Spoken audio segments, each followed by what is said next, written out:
Thank you for joining us for this continuation of the Town Hall for the School of Business at the University of Connecticut. When we did the original version, we did not have time to cover all of the questions that people had provided us. So this is a chance to catch up with those 7 residual questions that we couldn't get to. And I'll just do the questions one at a time. I'll read the question for you and then share with you my thoughts. The first question was, why did UConn remove the GMAT requirement and reduce the number of credits for the MBA program? So these are literally 2 distinct questions. The GMAT was long the gold standard for identifying the quality of candidates for admission to MBA programs. And we, like most other MBA programs, used it actively. But over time, there became some questions about whether it was the right standard. And the questions hinged around a couple of limitations. One limitation was access.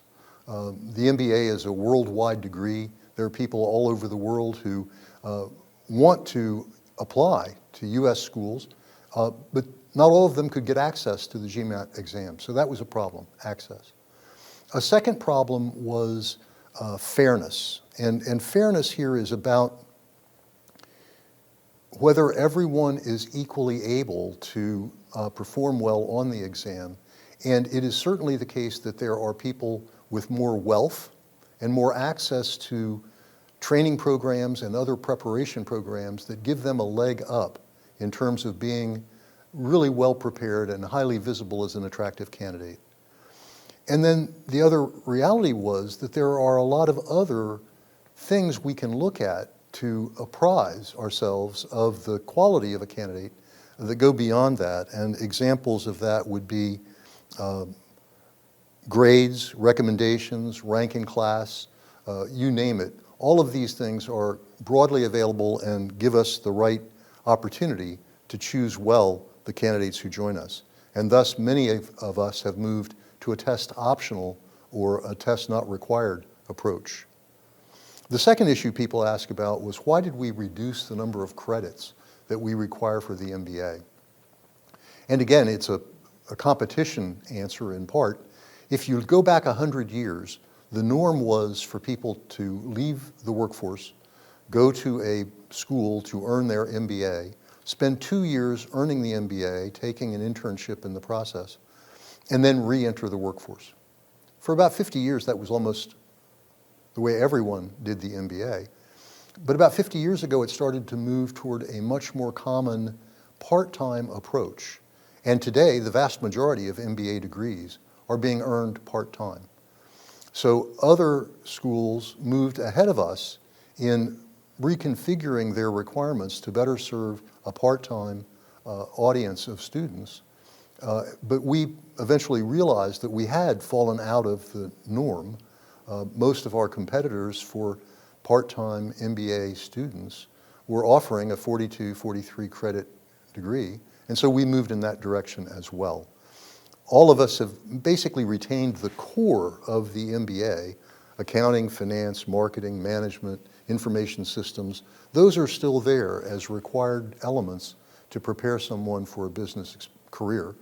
But we've cut back on the amount and depth and length of the concentration and other elective aspects of the program. So competition, I think, is your main answer for both the GMAT departure and the change in the MBA program. The second question that we were asked was, what are we doing to engage alumni in the greater Boston area? And it's certainly the case that our students, in large part, choose to stay in Connecticut and do stay in Connecticut. Depending on whether you're talking undergrads or grads, they flow to urban environments at a different rate. And it's certainly the case that New York was the larger destination for our students who chose an urban destination than Boston. But Boston has been coming up fairly strongly in recent years. A number of our alumni in Boston have reached out to us and said, we want to help. We want to involve current students in exploration of Boston as a destination. And a number of the degree programs, and I'm thinking specifically of accounting and real estate and insurance, find Boston to be a very attractive destination. We now have a development officer Skylar Beckman, who is primarily focused on our Boston community, and it's growing quite nicely.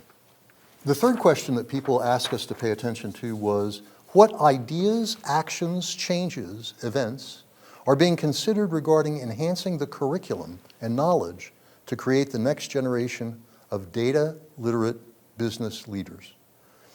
And of course, data literacy is an emerging reality across industry, across the nation.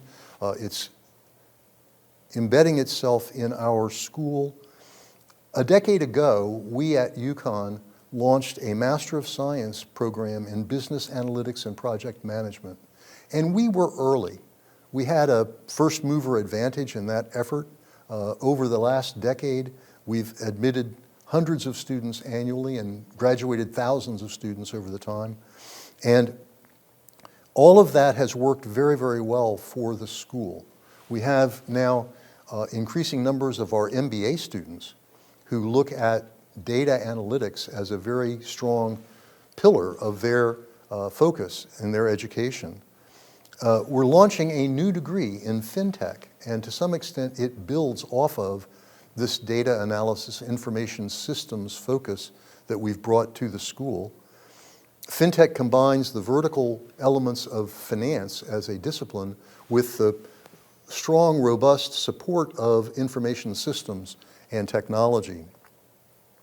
We think of this FinTech program, which is now up and running, as being the foundation, really, of future programs in real estate, in healthcare, and in insurance, all of them having the potential to blend discipline-based material with technology-based material.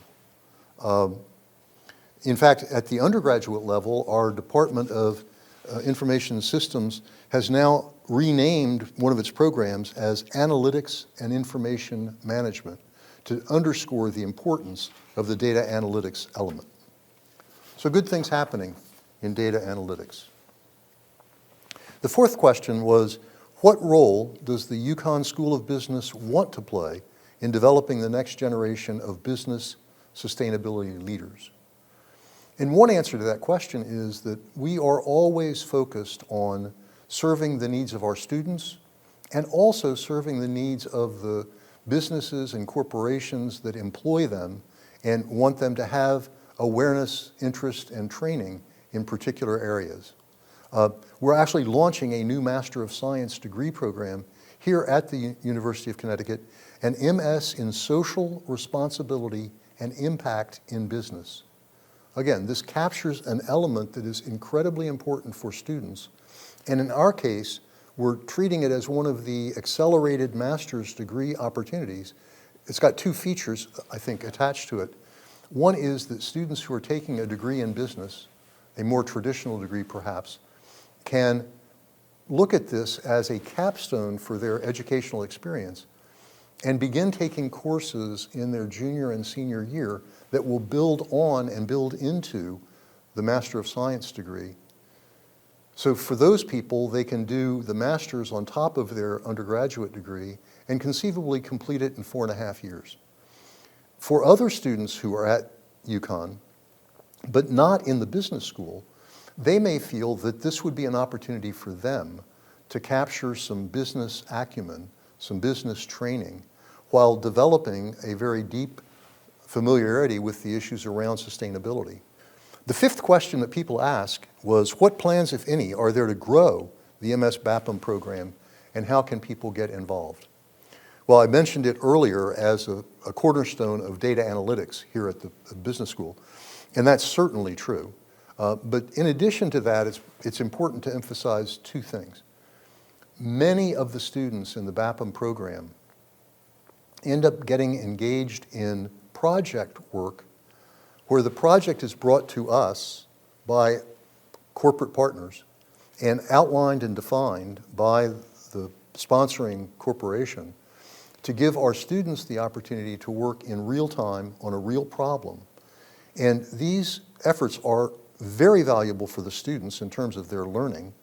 But most recently, one of the sponsoring companies listened to the presentation from the students and literally said, we're going to implement those recommendations as you made them because they strike us as the right answer to this problem that we had. So one answer to the question, how can people get involved, is feel free to work with us to bring us a project that would help solve a problem for you. Our students will benefit, you'll benefit. We would love to do that. The sixth question, how do you see the development of AI affecting the fields of accounting and finance? In both of those fields, AI has the potential to increase the efficiency of work. In the audit field, for example, they want to increase the efficiency of their audits. They want to enhance the information processing that supports the work they do. The AICPA, the Association for, or the Institute of Certified Public Accountants, has made changes to their CPA examination to be sure that the students graduating today have a readiness in AI, a readiness in information systems, a readiness in data that will let them come into the firms and be effective from day one. And the same thing is happening in finance. The MS in FinTech and the renaming of the MIS department, all of these reflect movements toward artificial intelligence, movements toward data analytics. It's a trend that is gaining steam, and I believe it will be the source of innovation in planning, budgeting, and forecasting to enhance accuracy, increase speed, and allow more to be accomplished by fewer people in the next decade. And then the last question is, can you speak to not only CIE, but also EI initiatives? And so just for clarity, CIE is creativity, innovation, and entrepreneurship, and EI is emotional intelligence. So in the first case, creativity, innovation, and entrepreneurship have been emerging as key dominant elements of our DNA in the business school for over 30 years. The last decade has been explosive in its growth in entrepreneurship, and it's entrepreneurship writ large at the University of Connecticut. Yes, the business school is very central to it, but it goes well beyond us, and we are pleased that that is the case. A decade ago, Keith Fox, one of our alumni, brought the concept of Innovation Quest to UConn, and it became an annual activity that captured hundreds of students in teams that developed innovative applications of potential new companies. More recently, Peter Worth came and looked at the things we were doing in entrepreneurship across the campus, and as many of you will recall, he gave us a $22.5 million gift to found the Worth Institute for Entrepreneurship. And in both of these instances and many others, the Connecticut Center for Entrepreneurship and Innovation, the Wolf Business Plan Competition, in all of these there are opportunities for students to win prize money, to polish their ideas, to move forward effectively. And it's working very, very well. We are strategically moving toward more opportunities for more students to be engaged earlier. It used to be that those entrepreneurial experiences would come only to juniors and seniors.